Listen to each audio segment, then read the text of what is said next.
महाराष्ट्र में सत्ता को लेकर के इस बारे में लगातार हलचल मच रही है कि आखिरकार महाराष्ट्र में सियासी जमीनी हकीकत क्या है।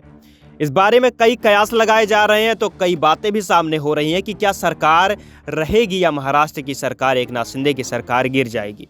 इन सभी बातों के अलावा यह भी जताया जा रहा है कि आखिरकार विपक्ष का जनाधार क्या है और आने वाले चुनाव को लेकर के विपक्ष की कैसी तैयारियां हैं। अगर आज के समय में चुनाव हो जाता है तो महाराष्ट्र में कौन सी पार्टी बाजी मारेगी। ये ऐसे सारे ही सवाल हैं जो कि जनता के अलावा उन राजनीतिक दलों के भी मन में खटक रहा है कि आखिर महाराष्ट्र में जमीनी हकीकत क्या है और वोट बैंक का जनाधार क्या है। महाराष्ट्र के विधानसभा चुनाव में करीब 1 साल का वक्त बाकी है और आने वाले साल में अप्रैल में लोकसभा चुनाव होने हैं और उसके कुछ महीने बाद ही महाराष्ट्र के असेंबली इलेक्शन है। इस बीच राज्य में राजनीतिक हलचल तेज हो चुकी है और एक के बाद एक आने वाले कई सर्वे में यह माहौल बनने की कोशिश हो रही है कि आखिरकार किस पार्टी की सरकार बनेगी और किस पार्टी में जनता का विश्वास बना हुआ है।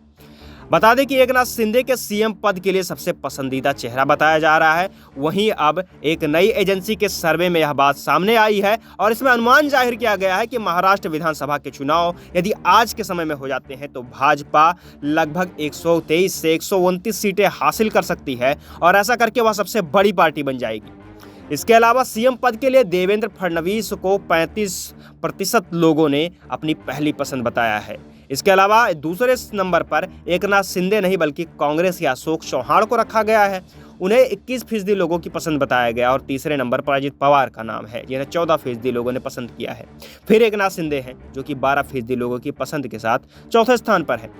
अब यह बात सबसे महत्वपूर्ण है कि अगर इन 4 नेताओं की रैंकिंग में या इन 4 नेताओं की लिस्ट में उद्धव ठाकरे का नाम नहीं है जो कि शिवसेना के सबसे बड़े नेता माने जाते हैं, तो आप समझ सकते हैं कि महाराष्ट्र की जनता का रवैया कैसा है और महाराष्ट्र में राजनीतिक समीकरण किस तरह से बदलते हुए नजर आ रहे हैं।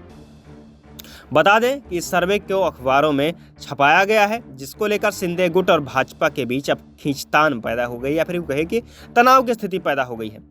अंत में विवाद के निपटारे के लिए एकनाथ शिंदे की सरकार को एक नया विज्ञापन छपवाना पड़ा जिसमें देवेंद्र फडणवीस के साथ सीएम की तस्वीर शेयर की गई थी और कैप्शन में लिखा गया था, हम साथ साथ हैं। ऐसे में अब जो सर्वे आया है उसमें देवेंद्र फडणवीस को 35% लोगों के पसंद बताए जाने की चर्चा हो रही है। यह सर्वे राजनीतिक हलकों में वायरल हो रहा है और सर्वे में कहा गया है कि भाजपा को 123 से 129 सीटें मिलेंगी।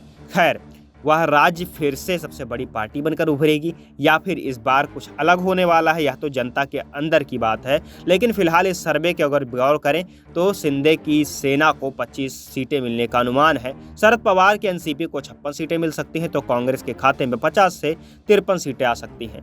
अब इस कारण से यह देखा जा रहा है कि कांग्रेस एनसीपी के गढ़ में भी मजबूत हो सकती है और इसके अलावा भाजपा की ताकत और भी ज़्यादा बढ़ती हुई दिखाई पड़ सकती है।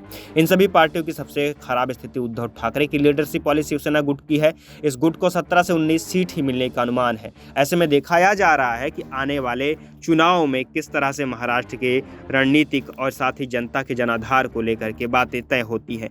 फिलहाल महाराष्ट्र की राजनीति में लगातार दल एक दूसरे के टांग खींचने में लगे हुए हैं क्योंकि सत्ता पर सभी को आना है और सभी अंदर खाने से अपने आप को मुख्यमंत्री बनाने की कोशिशों में लगे हुए हैं। पर बाजाहिर सी बात है भाजपा यह बात नहीं चाहती है कि उसके सामने कोई और दल टिके और ऐसा ही दूसरे दलों के साथ भी है। तो आने वाले चुनाव को लेकर के रणनीतियाँ किस तरह से सेट की जाएंगी, किस तरह से आने वाले चुनाव को लेकर के पार्टियां अपने नेताओं को तैयार रखने के लिए निर्देश देती है, यह भी बेहद महत्वपूर्ण होगा।